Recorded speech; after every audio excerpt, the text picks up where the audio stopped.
Marcus, Yeah, is that better? that was way better. Okay, yeah. So I was through my AirPods. I'm not sure why I was messing up. You're good. Okay, so yeah. So just a couple questions. The one of the other things I was trying to figure out is we just switched from Mojo to Batch Dialer. Biggest reason we switched was just to do a change, but also we were having a lot of issues with spam on Mojo, and saw the benefits of Batch Dialer. You can buy the numbers through there, of course, and have multiple going in rotation, everything like that. Um, I just saw how a few people have them set up. I guess the good thing we liked about Mojo was that for the most part, it'll call a couple people and all the numbers in there, at the same time. Versus, I guess with Batch Dialer, it's in a rotation where it calls, the first number it goes all the way through, then the second number all the way through, stuff like that. And when we skip trace, obviously you get to the numbers of 3, 4, 5. You're not getting as many connections, and then it makes you go kind of a long time without getting any answers, and kind of craps whoever's calling out. So I guess I'm just trying to see what's your setup for, I guess, Batch Dial, and how you have it, or I guess what's the best way to go about that. So, all right, what's your business looking like? How many calls? How many number? Like, what's? I got So to figure out what type of calling you're doing. yeah, so I VAs, mean, OVAs. yeah, I mean, so we're calling five days a week. There's four of us dialing, making about 1,500 calls a day. We have leads that we get from a place here. We're in Dallas, that probates, pre foreclosure, stuff like that, as well as driving for dollars. And then we just started, after watching, trying to get all the lists for the water shut off and utilities. We've requested all those. The thing about with Dallas, they won't give you the list. You have to go into their website and request them, and then continuously follow up with them to get them to do the list, everything like that. So we're following up, trying to get those right now. But at the moment, it's a pre foreclosures probates list that we've been getting, and then driving for dollars. What have your results been on Mojo? I mean, we are getting a lot of deals on. I mean, a good amount of deals on Mojo. It's been just me for the past year and a half, and I've been averaging probably about 3 deals a month, give or take. And then I just had four guys join me 2 months ago, and I mean, we're having a little bit of a good amount of follow ups as far as the probate and stuff like that. Usually, they're going through, they have to go through probate, so it's a follow up game there. And then the driving for dollars, we've had a decent amount of luck, I think. The biggest thing with the driving for dollars right now is just with, of course, the way the market changes. They get told they get an offer, 3 months ago, 4 months ago, and obviously you have to, help them, educate them on how obviously the market's changed, and those offers aren't the same as they kind of were. So, I mean, we're having good progress. Like I said, I think our biggest issue is just with the dialer. We're going because, like I said, the way the rotation is, I guess, on batch dialer is we'll go 2 or 3 hours without really getting any answers because it's calling out, those possible numbers 6, 7, 8, or 5, 6, 7 numbers in there versus the first three. We'll have a good amount of luck on in the first couple hours of dialing versus towards the back end of that list. you're smart, Marcus, right? Like, why don't you just upload just the three numbers? Why are you putting the seven in there? So I guess the biggest thing right there is just because we've have had luck where we get in. I personally use Lead Sherpa. Yeah, Um, I've used Batch to skip trace before. I think maybe it's just Sherpa me. ain't bad. Yeah, I've used both. I just feel like I've had better luck with Lead Sherpa. Maybe it was just a one off. I'm not sure. Maybe I could actually do a sit down and If you're compare. But doing deals from it, don't change anything. yeah, exactly. So I've been having luck with it, but I guess why I'm hesitant to do that is just because I have had deals where, the first three numbers are the possible three numbers for the person, and then the last six numbers are the best three numbers for maybe a relative. And I have had deals where I get in touch with someone's uncle or their ex ex spouse or whatever, and I've gotten deals from doing that. So I guess it's the fear of missing out on a deal from getting in touch with a relative or something like that. Okay. So your main issues go hours without getting an answer. So yeah, so I get because I guess that's the difference with Crazy. batch dialer is it doesn't just call the way the rotation is it doesn't just call person number one. It doesn't or the first five people. It doesn't just call the No. numbers for the first five people and move on. It's in a rotation of the first number of each one.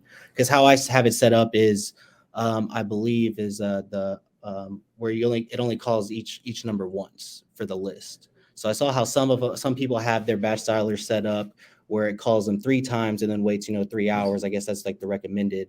But I did saw one person from Batch TV post a video where they said they have it to where it does one dial per number. So then we just call every single number one time for each of that lead, and then move on to the next list.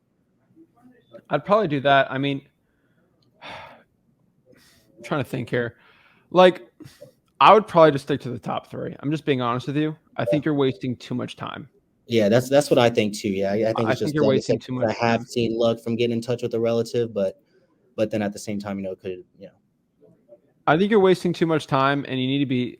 I think if you can fine tune your data a little more, it'd be a little better too. okay. So, out of how many deals did you do this year? I'm just doing this to help you out. Yeah, no.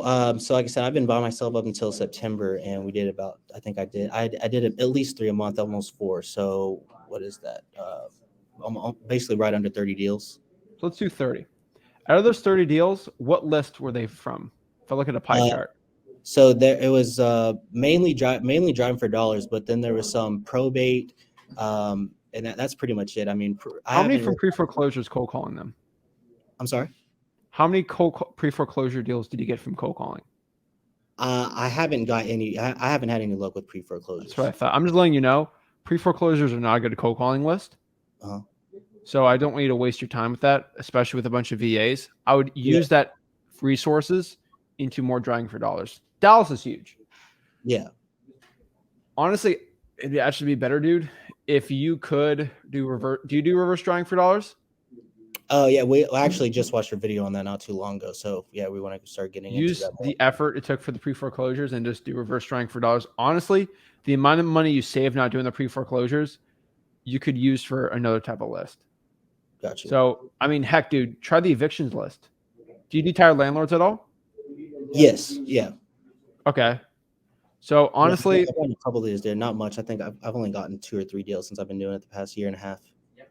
still 2 to 3 deals, though, you know? Yeah. Yeah. Of course. I would probably focus on a different type of list than a pre foreclosure. Okay. And then I guess the other one is because of course batch style or batch revamped and has their list and everything. The other question I was going to ask is when you're pulling those lists, obviously like I watched your videos on how to do them. How often do you pull the same list? Like go back and pull the same list? Because how often it updates new people on those lists where you go back and pull it again. Depends on the list, man. So, code violations, monthly, probates, monthly, bi-weekly, sometimes to a point too, because Dallas is pretty big there. As much as you can pull a government list as quick as possible, and then I really pull the high equity list like every, I think we've done a little more now, but like every 4 months I'll redo the high equity list, Okay. but I'll do it off my other list. So what I mean by that, if I pull 100,000 high equities, if I pull it again and remove the duplicates, it's like 10,000 new ones, right? Okay. It's not that complicated. And the high equity list I honestly pulled just because it gets rid of the sold properties and inherited properties, things like that. It doesn't really change that much. Gotcha. So I honestly, just letting you know from my cold calling, because we do such high volume, we just blanket high equity. Like if you have any equity in the property, boom. All pre-foreclosures are in there, right? All tired landlords are already in that list, right? They're all in the list. And a lot of drawing for dollars too, but we kind of sprinkle that in there too. So that's how we do it. A little different, right? We're a little more volume, but I'm not as big as Dallas, right? Yeah. So we're probably, I mean, it's not that big. So yeah. Okay, and then another question. It could be different now. This was a while back. I wanted to ask you on a video or on a live that I was in a while back. Is on your. I've been using an assignment I got from another wholesaler here, but I have had situations. When luckily nothing's bad happened to me where like things could come up with legal wise. I saw on your assignments. I know you preach how they can protect you and everything. On your assignments, don't you show how much you're making on there? If I remember looking at it correctly. Yep. I mean, they're gonna know, right? It's gonna be in the HUD. I can see that too. But I think one thing I've noticed from a couple of my deals is I've had investors and they see, I've done a couple bangers, 30, 40 grand deals. And, I've had investors be a little salty about them. And then, as they see that and, they think, oh, well, now every deal I send them, I have all this room. So, what I've seen a lot and what a lot of wholesalers around here are doing that I've talked to are starting to do more double closes. Just they don't know all the details in between. Of course that costs a little bit of money, but at the same time I guess if it can keep the relationship, and it's not every investor. A lot of investors don't care as long as the money makes sense, but I have just noticed a couple investors, they see that and they get a little like iffy on it, or maybe in future deals they think they can negotiate more because they've seen how much room I've had on previous deals. So does that not, versus like my assignments now just say, I'm assigning it to them at that price. And if I don't do a double close, of course, they see it at closing. But if I do a double close, of course, they don't see how much it is. And, they don't, maybe don't think about it when I send them future deals, I guess. I get high fives from cash buyers when I make over 40 or 50. See, I have too, but I also relationship have like had that. some cash buyers just get salty about it. And then, like I said, when I send them another deal, they're like, they try to send me back and ask a price of, 20 grand less because now they think, oh, he clocked me this last time. He's probably trying to clock me again, I guess. All right. I mean, dude, this is like the same thing. Getting cocked is such a funny term because you're in Dallas. There's so many cash buyers. I tell every cash buyer before I send them a deal, are you okay if I make 100 grand on this? So they think I'll make 100 grand no matter what. Yeah. So they don't care. No, I care about the price. If they're salty already, I don't care, right? Now, here's the thing. I explained to every cash buyer that I'm sending this to 5 or 10 other people. So a lot of these people are first-time buyers too. So like, if you don't want to buy it based on my assignment fee, someone will buy it just based on the price. I explain it to every single cash buyer. Gotcha. Right? And I tell the cash buyer, I mean, we can double close it and then I got to charge more of you. Like, we can do that too if you want. Make it a game if you want. I mean, it depends, dude. So yeah, but the thing with cash buyers, if they think I'm double closing, they think I'm cocking them. I guess. Yeah. And they're gonna know. And here's the thing with double closing: when I build my, they know what double closing is because it's legal, right? Yeah. If I buy for 100, sell it to him for 150, he's gonna figure out I made 50 on it. So it doesn't hide it. The double closing is honestly for the seller, not you. Gotcha. So do you ask your cash buyers that got salty if they're okay if you made 100 grand on the deal? No, I mean, I've never straight up. I think my biggest thing too is with those ones that has been an issue with is, I've tried to go above and beyond with some of my, frequent buyers and, do the dinners and, build a friendship. So then I think it's mainly so, I think they think maybe, oh, now we're friends. Now I should help them out, take care of it. So that could also be probably. Yeah, you're being friends with them. Yeah, exactly. We're buying and selling things. Got you. Like this is a business, and so I don't get emotional with people. Got you. Yeah, I think I'll try to I just started I've done a couple of rehabs. I'm trying to get into the new construction as well. So that's why I'm trying to network, also just helps out to know people that have realtors, guys that do everything and stuff like that. But yeah, you're right. Okay. You can use a realtor too and give them part of your assignment. So they'll have incentive to get the best price also. Gotcha. Okay. All right, man. That's pretty much it for the most part. I mean, any other advice you could give someone in Dallas? I mean, it's kind of crazy with how everything is right now, but I've noticed a lot of people are stopping with. I still have a decent amount of people buying lots, but I know new construction's kind of slowed down a bit over here. Truth is, you got to focus on more motivated lists, and that's honestly what's going to give you the best results in the edge. You got to be quicker. You got to go on as many appointments as you can. You got to lowball more, right? That's the honest truth.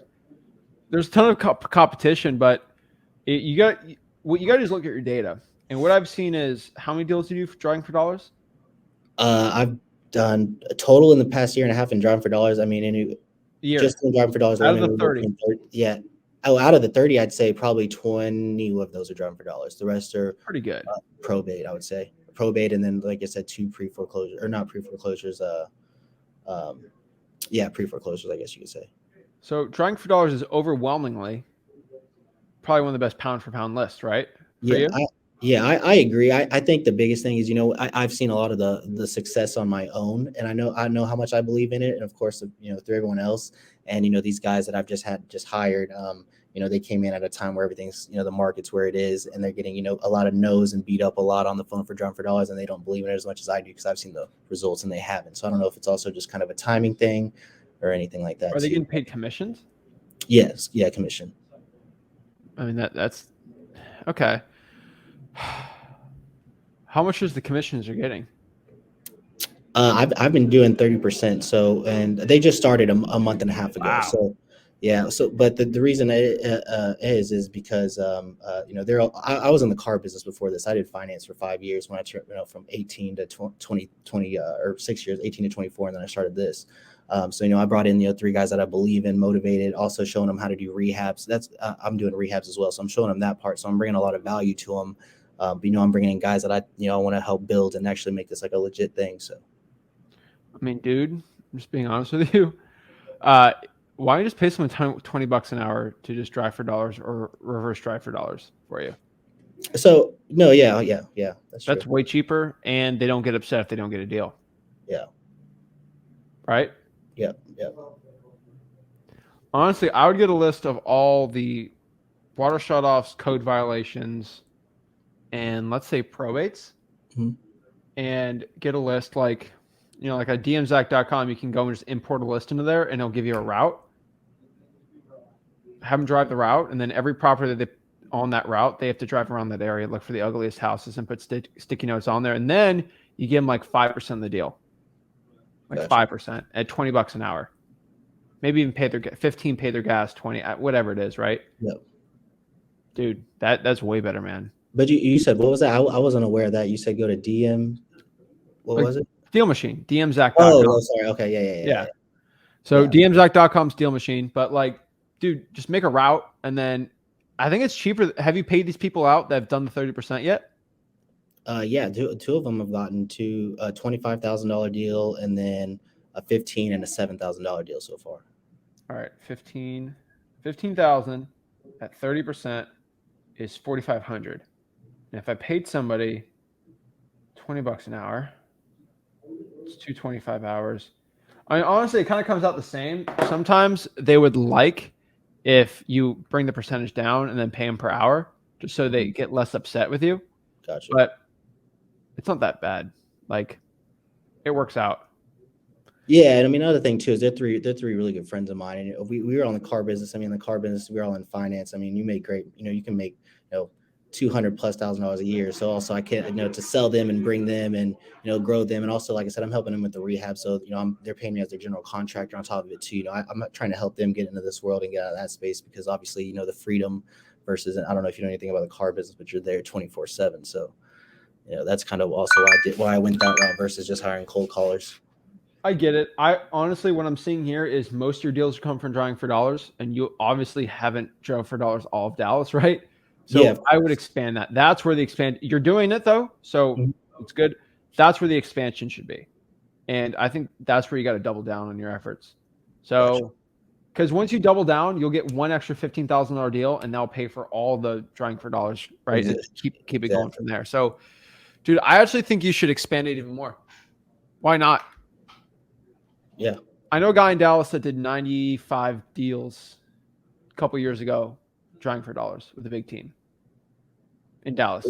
Yeah, like I said, I mean, that's where I've had most of my success. That's why I believe in it so much, because Dallas is huge. Time again. There's a lot of people doing it, and a lot of people making deals, but there's so many properties that everyone can eat. Everybody can eat at the plate, right? It's a buffet, okay? You ain't gonna eat the entire buffet. So yeah, dude, that's great, man. Expand from there. That's where it's working. Quit the pre-foreclosures, and that's honestly what I'd say. Gotcha. Okay. All right, man. I appreciate it. I think that's about it for me. Yep, that's it. Thank you for your time, man. I appreciate all the help you've given me. You've helped me, help me make well over six figures in the past year and a half. And anytime I talk to anybody doing wholesaling, I always be like, "Hey, this kid pretty much taught me everything." So that's appreciate it, man. Kid, we're the same age, but one last thing, dude. You can also talk to your cash buyers and see where they're looking to buy, and then drive for dollars in those areas if you want to get the best spreads. But you already know what you're doing. If I have an end buyer that hits me up and says, "Hey, I need a lot, or I'm looking for a 3.2 or 3.1 or whatever in this zip code," I send the guys literally to that zip code and have them start and pretty much what I'll have them do is I'll type in the zip code in Zillow, to where it pretty much just gives you like a surface area or whatever, and I have each guy starting like a different corner and just kill the whole thing in like a day or two, and then stuff like, or not a day or two, but and have them drive for a couple hours in the morning, and then we hit the phones during the day from 12 to 7 or something like that. Just keep expanding that. Are you on all the appointments yourself? Yeah, I am right now, until I feel comfortable enough where everybody can kind of hold their own. I've been going on every single appointment with whichever person gets the appointment set. So here's what you should do: keep expanding the marketing until you're losing money by not having acquisitions people go, and then expand out, get out of the business, expand it more, and keep making more money. That's the goal, dude. So expand the marketing, and then get in the acquisitions part, where you literally have 3 people going to appointments at the same time, because that's the only way it's going to work. And then go from there. That is your goal, and that's what you should be doing. So, dude, how did McDonald's get big?